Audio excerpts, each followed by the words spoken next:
మాగ్నవి సోఫాలో పడుకుని ఫోన్లో కార్టూన్లు చూస్తోంది. పక్కనే ఆమె పింక్ స్కూల్ బ్యాగ్ ఉంది. మహార్త్ కూడా కుతూహలంగా అక్క పక్కనే కూర్చుని ఫోన్ వైపు చూస్తున్నాడు.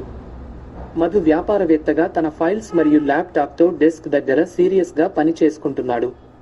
సౌమ్య వెనుక వంటగదిలో పని చేస్తూ కనిపిస్తోంది. సౌమ్య తన ఒడిలో కూర్చున్న మహార్త్ కి అన్నం తినిపించడానికి ప్రయత్నిస్తోంది. కానీ వాడు ముఖం తిప్పుకుంటున్నాడు.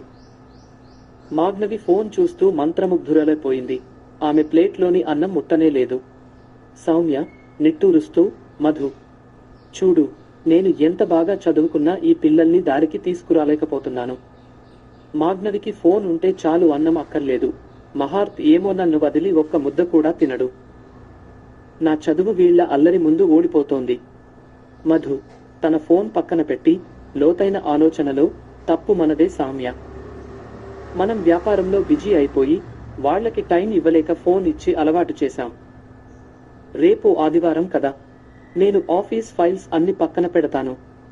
మనమందరం కలిసి ఒక కొత్త ఆట ఆడుకుందాం.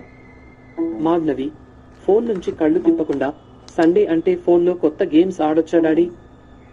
మధు చిరునవ్వుతో, అంతకంటే అద్భుతమైన గేమ్ ఒకటి ఆడుకుందాం తల్లి. మధు ఆ అట్టపెట్టెను ఒక బుజ్జి ఇల్లులా, ప్లే హౌస్ మారుస్తున్నాడు. అది చూసి మాగ్నవి ఆశ్చర్యంగా ఫోన్ పక్కన పెట్టి పరిగెత్తుకుంటూ వస్తుంది. మహార్త్ కూడా అమ్మని వదిలి డాడీ ఒడిలోకి వెళ్లి ఆ పెట్టె లోపల సర్దుతున్నాడు. మధు, ఇదిగో మాగ్నవి, ఇది నీ సొంత ఇల్లు. దీనికి నువ్వు నీకు నచ్చిన రంగులు వేయాలి. మహార్త్, నువ్వు లోపల నీ బొమ్మలన్నిటినీ సర్దుకొని మ్యాజిక్ ఇల్లు తయారు చేయి. విజువల్. మాగ్నవి ఉత్సాహంగా రంగులు వేస్తోంది. మహార్త్ చిలిపిగా నవ్వుతూ ఆడుకుంటున్నాడు. వారిద్దరి కళ్లలో ఫోన్ కంటే ఎక్కువ మెరుపు కనిపిస్తోంది.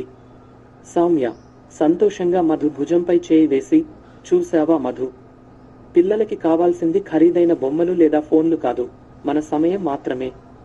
వాళ్లకి ఆ తోడు దొరికితే చాలు, వాళ్ల లోకమే మారిపోతుంది.